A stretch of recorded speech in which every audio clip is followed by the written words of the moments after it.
Assalamualaikum warahmatullahi wabarakatuh. Selamat datang lagi di channel aku, Agustin Sufiasti.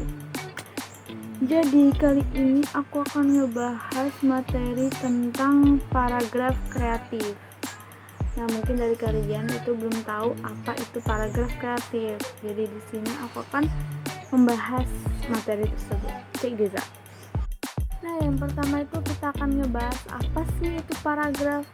Nah, secara gaya Eropa, paragraf itu jaringan komputer adalah dua atau lebih komputer yang dihubungkan menggunakan media komunikasi dan menggunakan protokol komunikasi. Jaringan komputer ini dapat memudahkan kita untuk berbagi pakai hardware maupun software.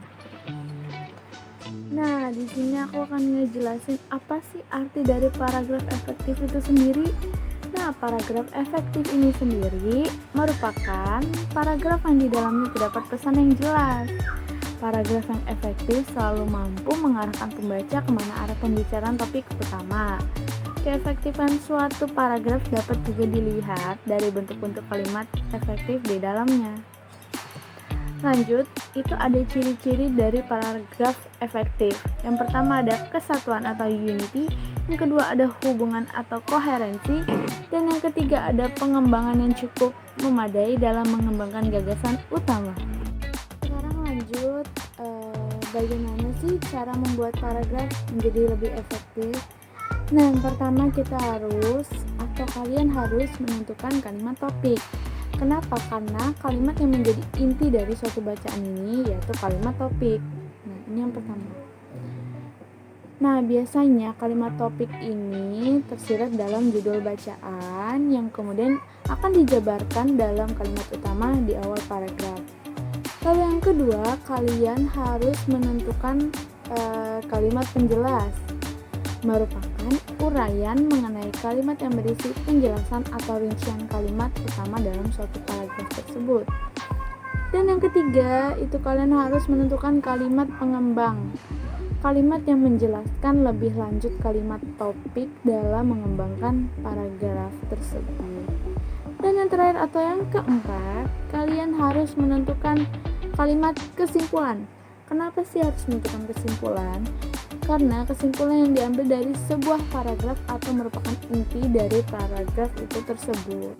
Nah, di sini aku akan berikan kalian contoh dari paragraf efektif ini. Jadi kalian bisa baca ya. Itu ada bekerja di restoran cepat saji merupakan pengalaman yang kurang menyenangkan bagi saya. Saya harus mengangkat kotak makanan yang berat. Selain itu, saya harus membuat makanan dan minuman dengan sangat cepat, yaitu kurang dari 3 menit. Saya juga harus membersihkan ruangan yang sangat besar dari sisa-sisa makanan pelanggan. Kedua, gaji yang saya terima sangat rendah dibandingkan dengan pekerjaan yang saya lakukan selama 60 jam dalam seminggu dan ramainya pengunjung restoran. Jadi, semuanya kesimpulan materi kali ini, paragraf adalah seperangkat atau sekelompok kalimat yang tersusun dari satu kalimat pokok dan beberapa kalimat penjelas. Lalu juga kalimat yang berisikan masalah atau kesimpulan dari paragraf itu tersendiri. Dan kalimat penjelas juga merupakan suatu kalimat yang berisikan penjelasan masalah yang terdapat di kalimat pokok. Nah, paragraf ini sendiri bukan berkaitan dengan segi keindahan karangan, tetapi pembagian paragraf ini memiliki beberapa kegunaan. Yang pertama sebagai penampung fragmen ide pokok atau gagasan pokok keseluruhan paragraf, dan yang kedua alat untuk memudahkan pembaca memahami jalan pikiran penulisnya, dan yang ketiga ada penanda bahwa pikiran baru dimulai, dan yang keempat alat bagi pengarang untuk mengembangkan jalan pikiran secara sistematis. Dan yang terakhir, dalam rangka keseluruhan karangan, paragraf dapat berguna bagi pengantar transisi dan sekian materi yang aku bawakan hari ini. Semoga kalian bisa paham dan juga mengerti apa itu paragraf efektif. Dan terima kasih.